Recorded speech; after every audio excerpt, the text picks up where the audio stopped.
प्रिय दर्शकों, आपका स्वागत है उस जगह पर जहां छायाएं अपने रहस्य छिपाती हैं और भय अपनी आवाज पाता है। मैं दुष्ट दर्शक हूं, अंधेरे में आपका मार्गदर्शक, जहां हर कहानी पिछली कहानी से ज्यादा डरावनी होती है। क्या आप तैयार हैं? कहानी शुरू हो गई है।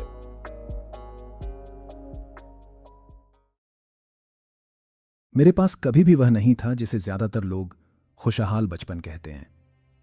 कुछ लोग इसे दुखद भी कह सकते हैं और मैं इस पर बहस नहीं करूंगा। ऐसी कई चीजें थीं जिन्हें मैंने अपने तक ही सीमित रखा। दबी हुई यादें, छिपे हुए घाव, ऐसी चीजें जिनके बारे में मैंने स्कूल या परिवार में कभी बात नहीं की। मैं उन्हें चुपचाप लेकर चलता था, क्योंकि जब मैं बच्चा था तो मुझे पीटा जाता था। मेरे सौतेले पिता, जिन्हें मैं रॉय कहूंगा, क्रूरता के उस्ताद थे। जब मेरी मां घर पर होती थी तो वे कभी हाथ नहीं उठाते थे। तब उनका उत्पीड़न पूरी तरह से मनोवैज्ञानिक था, लेकिन जैसे ही वे चली जाती थीं, यह खुला मौका होता था। वे मुझे घंटों तक बिना भोजन या पानी के मेरे कमरे में बंद कर देते थे। मेरे चेहरे पर तब तक चिल्लाते रहते थे जब तक मुझे नहीं लगता था कि मेरे कान से खून बह रहा है। और अगर उनका मूड बहुत खराब होता था तो वे अपनी मुट्ठियों से बात करते थे। उनकी पसंदीदा चाल यह सुनिश्चित करना था कि वे कभी भी ऐसी जगहों पर निशान न छोड़ें जहां लोग देख सकें। मैं 6 साल का था, असहाय, फंसा हुआ। मैंने एक बार भागने की कोशिश की। जैसे ही मैंने उनकी कार को ड्राइववे में आते देखा, मैं दरवाजा बंद करके भाग गया। मैं मुश्किल से 2 ब्लॉक ही जा पाया था कि मुझे घसीट कर वापस ले जाया गया। और उसके बाद जो सजा मिली वो आज भी मुझे सताती है। मेरी मां ने कभी हस्तक्षेप नहीं किया। मुझे नहीं पता कि वह बहुत डरी हुई थी या उसे कोई परवाह ही नहीं थी। लेकिन एक बात थी, एक अजीब समझ से परे बात, जिसने मुझे पूरी तरह से निराशा में डूबने से बचाया। मुझे प्लेरूम याद है। यह रॉय की सबसे बुरी पिटाई के बाद हुआ था। पहले वार ने मुझे फर्श पर गिरा दिया था। मेरी दृष्टि धुंधली हो गई थी। छत की लाइटें 1 दर्जन छोटे छोटे तारों में टूट गई थीं। मैंने अपनी आंखें बंद कर लीं। दर्द खत्म होने का इंतजार कर रहा था।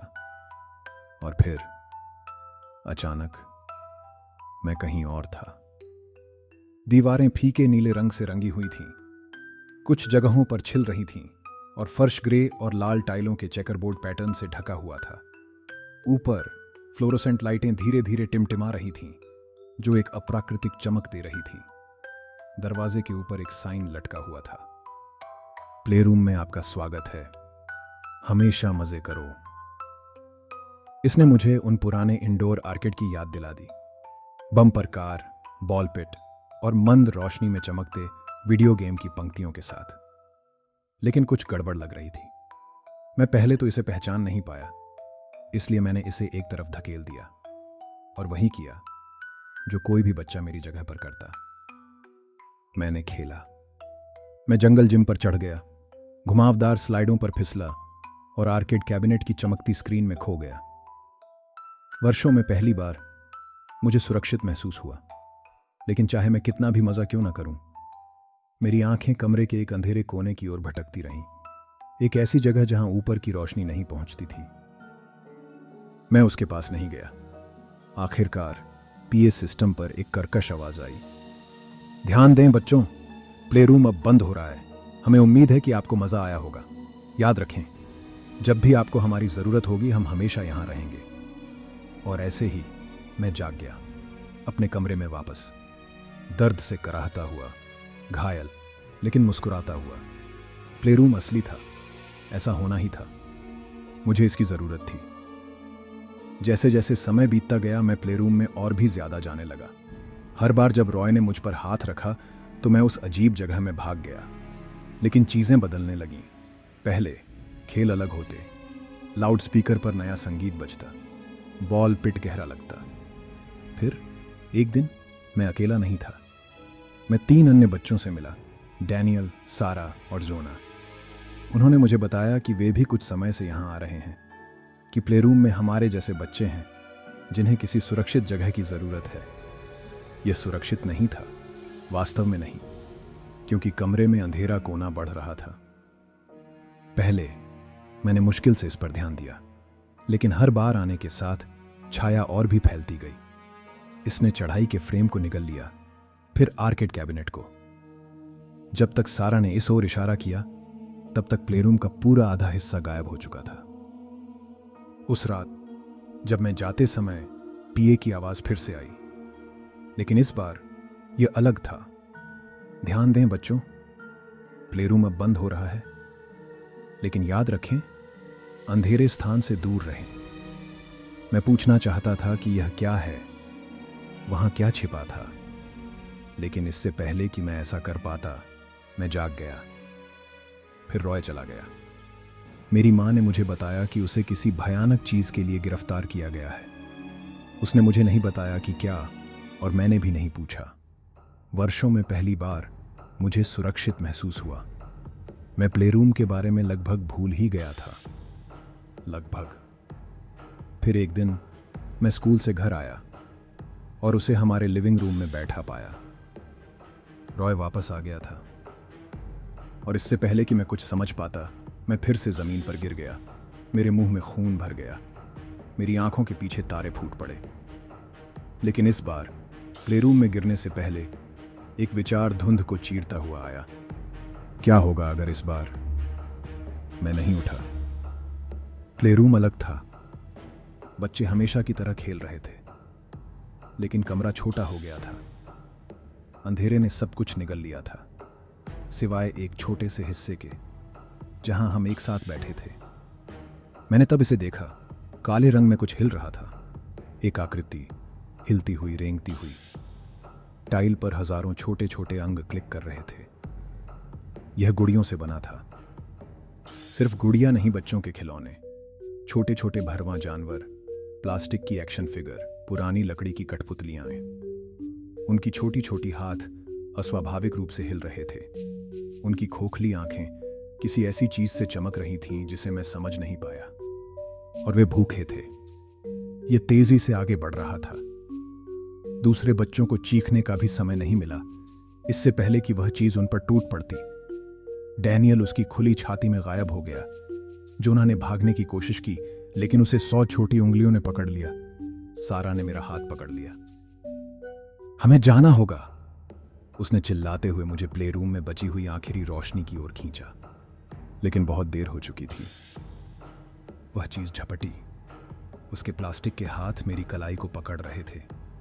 तब तक घुमाते रहे जब तक कि मुझे अपनी हड्डियां टूटती हुई महसूस नहीं हुई। और फिर प्लेरूम में खेलने के लिए धन्यवाद, पीए की आवाज फुसफुसाई। जल्द ही फिर मिलेंगे। मैं अस्पताल के बिस्तर पर जाग उठा। मेरे हाथ पर प्लास्टर था। मेरी मां मेरे बगल में बैठी थी। उसका चेहरा आंसुओं से लथपथ था। बेबी, मुझे बहुत खेद है, उसने फुसफुसाते हुए कहा। वह चला गया है। वह अब तुम्हें चोट नहीं पहुंचा सकता। मैं उस पर यकीन करना चाहती थी, लेकिन आज भी, दशकों बाद, मैं अभी भी अपने सपनों में प्लेरूम देखती हूं। गुड़ियाएं अभी भी रात में मुझसे फुसफुसाती हैं। और फिर पिछले हफ्ते मेरा बेटा घर पर कुछ लाया। एक गुड़िया जो बिल्कुल वैसी ही दिखती थी जैसी मैं बचपन में थी, यहां तक कि उसकी बांह पर लगी छोटी सी प्लास्टर तक।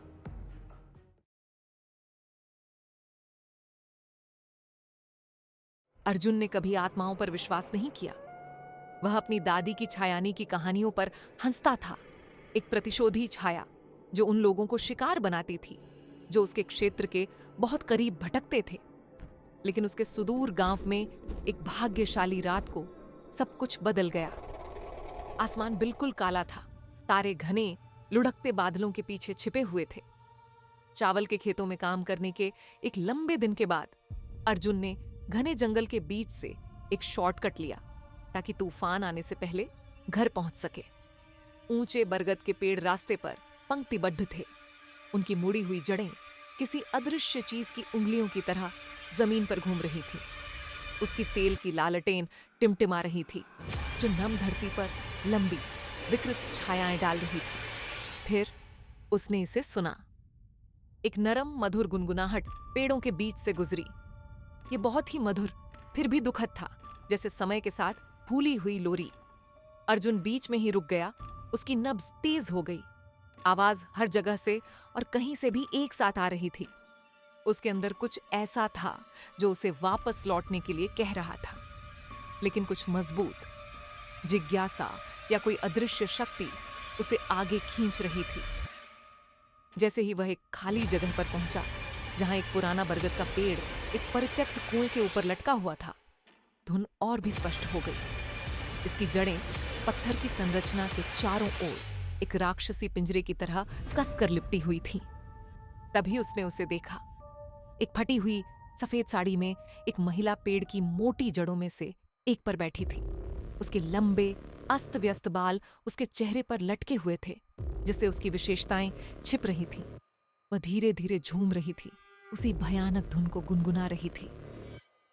मिस शब्द के उसके होठों से निकलते ही अर्जुन की आवाज डगमगा गई। गुनगुनाहट बंद हो गई। धीरे धीरे महिला उसकी ओर मुड़ी। बालों के ताने बस इतने ही खुले थे कि वह उसका चेहरा देख सके। चांद की तरह पीला, आंखें ढंसी हुई और खोखली, होंठ एक अप्राकृतिक टेढ़ी मुस्कान में मुड़े हुए। फिर वह हंसी। पहले तो आवाज धीमी और कर्कश थी, लेकिन जल्दी ही यह बढ़ती गई और पेड़ों से आती आवाजों के कोरस में बदल गई। हवा ऐसे चीख रही थी मानो जंगल में जान आ गई हो। अर्जुन लड़खड़ाकर पीछे लौटा। उसकी लालटेन उसके हाथ से फिसल गई। कांच टूट गया, जिससे वह अंधेरे में डूब गया। हंसी एक तीखी चीख में बदल गई जो उसके सिर में गूंज रही थी। जैसे ही वह मुड़ा और भागा, जंगल उसे लड़ रहा था। शाखाएं उसकी त्वचा को नोच रही थीं। जड़ें उसके कदमों को ठोकर मार रही थीं। हवा बर्फ की तरह ठंडी हो गई। उसने पीछे देखने की हिम्मत नहीं की, लेकिन उसने महसूस किया कि वह उसके करीब आ रही है। फिर अचानक वह गांव में घुस गया और मिट्टी की सड़क पर गिर गया। चीखना बंद हो गया। उसके पीछे का जंगल एक बार फिर शांत हो गया। जब वह सांस लेने के लिए हाँफ रहा था, तो बुजुर्ग उसके चारों ओर इकट्ठा हो गए। उसके शब्द उन्मत्त फुसफुसाहट में निकल रहे थे। गांव के मुखिया, एक बूढ़े व्यक्ति जिसकी आंखें जानकार थीं, ने उसके कंधे पर अपना दृढ़ हाथ रखा। तुम्हें कुएं के पास नहीं जाना चाहिए था, उसने बड़बड़ाते हुए कहा। वह पेड़ शापित है, ये उसी का है। उस रात अर्जुन अपनी झोपड़ी में जागता रहा। उसके मन में अभी भी धुन गूंज रही थी। जैसे ही उसे नींद आने लगी, ठंडी हवा का झोंका उसके कान से टकराया। अभी तुम्हारा काम खत्म नहीं हुआ है। भोर होते होते अर्जुन चला गया। उसका एकमात्र निशान जंगल में वापस जाने वाले पैरों के निशान थे, जो प्राचीन बरगद के पेड़ पर खत्म होते थे। कई दिनों तक अर्जुन के भाग्य के बारे में पूरे गांव में कानाफूसी फैलती रही। अधिकांश ने मान लिया कि वह खो गया है, छायानी द्वारा ली गई एक और आत्मा। लेकिन उसकी छोटी बहन काव्या ने इस पर विश्वास करने से इनकार कर दिया। 7वीं रात को उसने एक तेल का दीपक जलाया और वह करने की तैयारी की जो कोई और करने की हिम्मत नहीं कर सकता था। वह अपने भाई को ढूंढ लेगी। गांव के पुजारी द्वारा आशीर्वादित एक पवित्र ताबीज लेकर वह जंगल में चली गई। रास्ता बहुत ही खामोश था। यहां तक कि कीड़ों और मेंढकों का हमेशा की तरह कोलाहल भी गायब हो गया था। जैसे जैसे वह बरगद के पेड़ के पास पहुंची, हवा घनी होती गई। एक अप्राकृतिक शांति से उसका दम घुटता गया। फिर गुनगुनाहट शुरू हुई। धुन अंधेरे में सरकती हुई एक अदृश्य हाथ की तरह उसके चारों ओर लिपट गई। काव्या ने अपने डर को निगल लिया और समाशोधन में कदम रखा। उसके सामने कुआं दिखाई दिया। उसकी खाई रात से भी अधिक काली थी। अर्जुन! उसने पुकारा। गुनगुनाहट बंद हो गई। पेड़ की छाया से छायानी उभरी। उसके लंबे और उलझे हुए बाल मंद प्रकाश में तेल की तरह चमक रहे थे। उसकी मुस्कान चौड़ी थी, बहुत चौड़ी। तुम्हें नहीं आना चाहिए था, उसने फुसफुसाते हुए कहा। उसकी आवाज में दुख और द्वेष का मिश्रण था। काव्या ने ताबीज उठाया। मेरा भाई कहाँ है? आत्मा हंसी। उसका शरीर धुएं की तरह हिल रहा था। वह अब मेरा है। काव्या की नजर पेड़ के तने पर गई और उसकी सांस रुक गई। चेहरे उनमें से दर्जनों छाल से सटे हुए, उनके मुंह खामोश चीखों में जमे हुए थे। उनमें से एक अर्जुन था। उसकी भयभीत आंखें उसकी आंखों से मिली। नहीं। काव्या आगे बढ़ी, ताबीज को निकटतम जड़ में डुबा दिया। छायनी चीखी। उसका रूप अंधेरे की लपटों के बाहर निकलने पर ऐंठ गया। पेड़ कराह उठा। उसकी जड़ें दर्द में मानो अंदर की ओर मुड़ गईं। तुम उसे नहीं बचा सकते, आत्मा चिल्लाई, लेकिन तुम उसके साथ शामिल हो सकते हो। काव्या के पैरों के नीचे की जमीन खिसक गई। उसे कुएं के खुले मुंह की ओर खींच लिया। बर्फीले ठंडे हाथों ने उसके टखनों को पंजों से जकड़ा, उसे रसातल में खींच लिया। हताशा में उसने ताबीज को पकड़ लिया और प्रार्थना करते हुए चीखी। ताबीज से एक चमकदार रोशनी फूट पड़ी। परछाइयां पीछे हट गईं। छायनी पीड़ा में चीखने लगी, क्योंकि उसका रूप मिस की तरह बिखर गया हवा में। और फिर सन्नाटा। काव्या जंगल के किनारे पर सांस लेने के लिए हांफती हुई जागी। बरगद का पेड़ स्थिर खड़ा था। उसके शापित चेहरे गायब हो गए थे। थकी हुई और दुखी, वह लड़खड़ाती हुई गांव में वापस आई। अर्जुन खो गया था, लेकिन उसने उसकी आत्मा को मुक्त कर दिया था। उस रात से किसी ने भी कुएं के पास कदम रखने की हिम्मत नहीं की। लेकिन अमावस्या की रातों में हवा पेड़ों के बीच से एक फीकी धुन लेकर आती थी। उन लोगों की एक शोकपूर्ण फुसफुसाहट जो दावा किए गए थे। और अपनी झोपड़ी की शांति में काव्या को कभी कभी एक जानी पहचानी आवाज सुनाई देती थी। धन्यवाद बहन। और इस तरह कहानी समाप्त हो जाती है। हालांकि इसके द्वारा डाली गई छायाएं आपके दिमाग में बनी रह सकती हैं। अपने आसपास के अंधेरे से सावधान रहें प्यारे दर्शकों, क्योंकि यह अक्सर उस सच्चाई को छुपाता है जिसका सामना करने की आप हिम्मत नहीं करते। अगली बार तक याद रखें, अज्ञात हमेशा देख रहा है। और मैं भी। अच्छी नींद लें अगर आप सो सकते हैं।